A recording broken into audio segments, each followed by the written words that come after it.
This is episode 78 of the After Gambling Podcast, and in this episode, we're going to talk about pace. Hey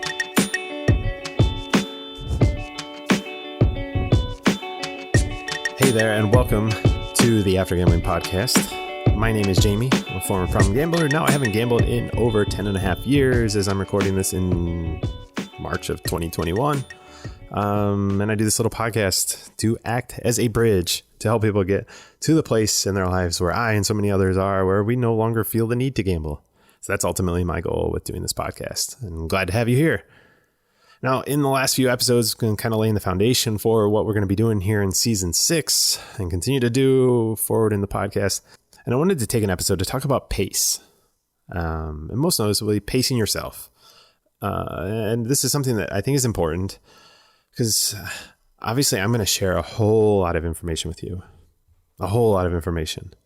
So first thing I need you to understand is that I've acquired this information and this mindset and this outlook over the course of 10 and a half years. And some of it probably started before I even stopped gambling. I mean, there's no way to quantify it, right? But a ton of this has happened over the last at least 5 to 8 years. So understand that when you're using in this kind of, I know this is a cliche that we hear all the time, but it's important, which is don't compare your situation to mine. Just like I'm not going to compare mine to yours.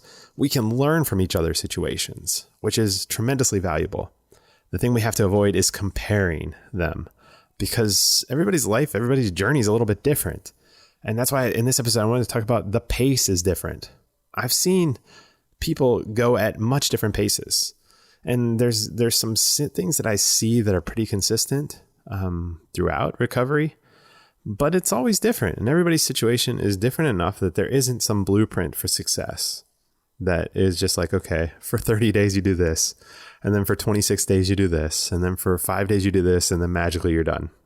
Now, with that said, the thing I want to say about pace, and I mentioned this in an earlier episode, is that you, by listening to this podcast, going on Reddit, working with therapists early on, things that I never had, people I know never had, or we didn't use, even if we had them. By doing those things, your pace is going to be faster. Now, I do think there's some things that I think the concern is always too much, too fast. And I think from treatment providers and other people that I know in recovery, we talk a lot about like we worry sometimes when we see people that are just like out of the gates and they're just running because we don't want to see them stumble and fall, because we've seen other people that have tried to do too much too fast, and we've probably tried to do too much too fast our own. But I want to kind of give that as a caveat to understand that, guard against that, protect against yourself, to say, okay, am I trying to do too much at once? Know that, hey, this took Jamie 10 and a half years. When you see my good friend, Andy Margett, it took Andy, and he's at like 12 or 13 years now, I think. You see these people, like even a year or 2 years, like it takes time. Like all these things take time. And think about like, you didn't develop a gambling addiction most likely overnight. Like it was one of those things that there were events that led up to before you even started gambling. And then the whole time of gambling. So like these things usually, not always, but usually take a little bit of time to develop. And they're going to take some time to unwind. Because it is like, there's times now, even now I think back on things and I'm like, the light bulb goes off. It's like, oh, that's what was going on there. And I couldn't see it a year ago or a week ago or 10 years ago, but now I can see it. And that's ultimately, like I said, with the goal with this podcast, and the beautiful thing that you have that I didn't have is you have other people that are kind of laying the foundation and showing you. And I like to use the term, it's almost like a magician's trick, right? Gambling addiction, alcohol addiction, social media addiction, all these things, they're like this illusion. We have a perceived illusion of loss of control. But then once the magician, there's like one of those tell-alls, right? And they're like, here's how the magician does this trick. He has you look over here, and while he's doing that, his assistant does X, and then he does Y, and they show you what happens. They pull back the curtain. All of a sudden, you're no longer tricked. And you see it. So that's what you now have. You have this tremendous asset at your disposal to use to pull away those things and to learn what those tricks that other people took a lot longer to explore and understand. I know personally it took me a long time to explore. Now you have the ability to go through those at a much faster pace. And I only bring this up because, like I said, it's the pro and the con, right? Like, don't try and take on too much at once. But at the same time, if you're feeling it and you're moving, like, hey, use it, get some momentum. Momentum is a huge thing that we can use to our advantage. And that's where ultimately, like when Andy and I are concerned about people, it's not that we don't think that you can handle it. We just want to make sure that you have the right momentum going, that you have the right mindset going into it. So when you hear an Andy or myself that we're concerned about people early on, it's not that we don't think that you can do it. It's really that we just want to make sure that people are in the right mindset when they go into recovery, because we know we weren't always in the right mindset.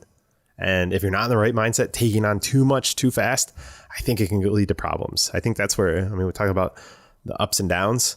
I think my downs were almost always trying to do too much without the right mindset combination. And you really have to sync those two things up. And I will do a full episode on this in the future. But when you get those two things aligned, I think you do start to remove some of those downturns. And it is more of a gradual growth up the chain. So I guess in summary, this is an area where I've kind of changed my thoughts. In the past, I would always say kind of don't overload people for fear of bad outcomes, right? Like you don't want people to get too high too early and then all of a sudden have one setback that throws them off.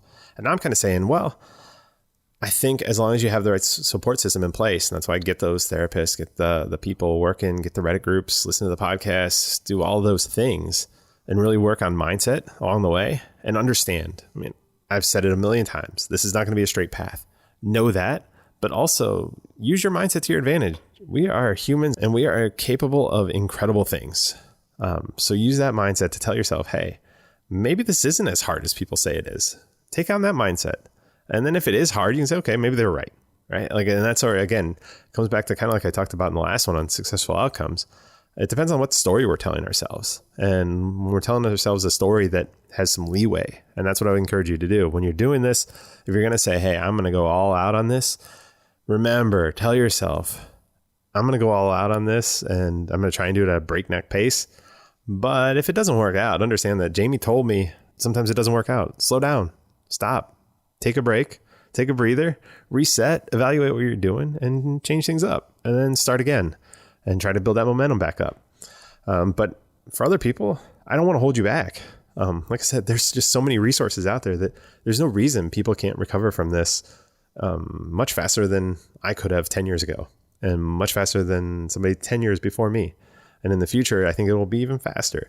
And so that's really where I'm optimistic about pace. And why I wanted to bring this up about pace is because I think that what the pace was in the past doesn't need to be the pace for the future. And that's kind of my growth mindset, my belief that we can create systems and processes and mindsets and just kind of teachings, learnings that help people move through it faster. And ultimately, shouldn't that be all of our goals, right? Like, I mean, if I'm a therapist, I don't want to see you in my chair. I want to move you to a place where you say, hey, thank you. You helped me. You've been tremendous.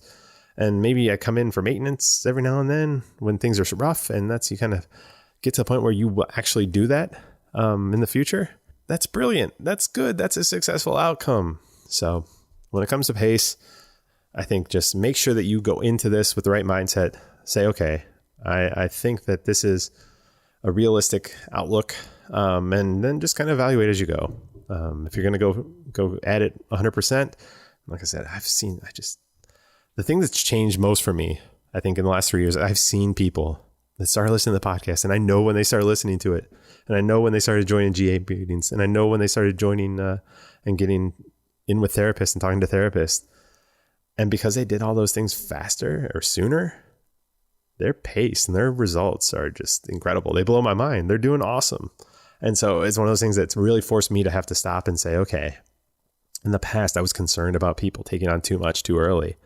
But as long as they're taking on the right stuff with the right mindset, I think that we can get some great outcomes and we can really kind of shorten down this recovery phase, which is just beneficial to everybody, right? So I'm not telling you to have unrealistic expectations. Hopefully that's very clear. Have very realistic expectations.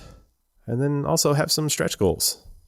Try and do this, try and commit more time to it, because it really is just one of those things that you need to learn.